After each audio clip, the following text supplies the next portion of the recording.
गोरखपुर व्यापारी संघ के अध्यक्ष सुधीर सोनकर हजारों रुपए की धोखाधड़ी का शिकार हो गए। गोरखपुर थाने शिकायत करने पहुंचे सुधीर सोनकर ने पुलिस को बताया कि उनके पास मंगलवार को एक फोन आया जिसकी प्रोफाइल में आईपीएस अधिकारी की फोटो लगी हुई थी। फोन करने वाले ने उनसे कहा कि उनका बेटा बलात्कार के केस में पकड़ा गया है, उसे बचाना है तो ऑनलाइन पैसे ट्रांसफर करने पड़ेंगे। दहशत में आकर सुधीर सोनकर ने खुद 7,000 ट्रांसफर किया और अपने दोस्त से 63,000 रुपए ट्रांसफर करा दिए। इस पूरे वाकये के बाद उन्हें ठगी का पता चला, जिसके बाद उन्होंने पुलिस में शिकायत की।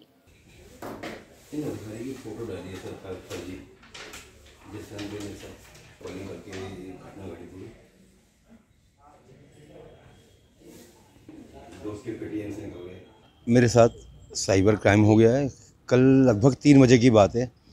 एक फ़ोन आया मेरे पास जिस पे आईपीएस अधिकारी की फ़ोटो लगी हुई थी। उन्होंने मुझसे बोला कि आप सुधीर सोनकर बोल रहे हैं? मैंने जी हाँ, सुधीर सोनकर बोल रहा हूँ। बोले आपका बेटा हर्षित सोनकर है? मैंने हाँ है। बोले उसका उपनाम क्या है? मैंने बल्लू सोनकर। तो उन्होंने मुझसे बोले तुम्हारा बेटा रेप केस में पकड़ा गया है थाने में। मैंने उनसे पूछा आप कौन से थाने में? बोले हम आपसे जितना बोले आप उतना सुनो। बोले 7 लोग थे, 5 लोगों को हमने जेल भेज दिया है। आपका बेटा और एक उसका साथी वो बाहर हैं। अगर आप बोले चाहते हो कि आपका बेटा सेफ रहे तो आप 25,000 रुपये मेरे पेटीएम में डालो, नहीं तो आपके बेटे को वो बहुत मारेंगे। और अभी हमने इतना मारा है कि उसके मुंह से खून निकल रहा है। और बोला आप फ़ोन काटना मत, नहीं तो दिक्कत में आ जाओगे। मैं लाइन पर रहा। मैंने यहाँ वहाँ से दोस्तों से बातचीत करके 7,000 रुपये 1,000 रुपये करके मैंने पेटीएम कराया।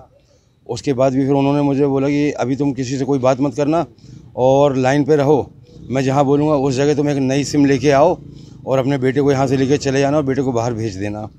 उस बीच में इतना घबरा गया रहा कि मेरे बेटे कभी इस लाइन में रहते नहीं हैं। मैं बहुत घबरा गया रहा। मेरे पैरों को नीचे से ज़मीन निकल गई कि मेरे बेटे इस लाइन में तो कभी रहते नहीं, तो ऐसी हरकत हो कैसे गई। 7,000 रुपये मैंने मेरे दोस्त से के पेटीएम से डलवाए थे, 1,000 रुपये करके।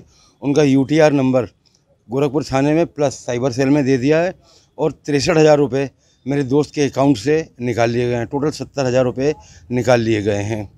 तो उसी की धोखाधड़ी के संदर्भ में मैं यहाँ आया था कमल मौर्य जी से मिलने, एडिशनल SP साहब को, और संज्ञान में देने के लिए कि ऐसे जो फ्रॉड जो फर्जी वाले चल रहे हैं उस पर अंकुश लगाया जाए। क्योंकि कई लोग जो हैं और इतने गंदे तरीके से रेप वाला मामला सुन के तो कोई भी बाप होगा, कोई भी परिवार का आदमी होगा।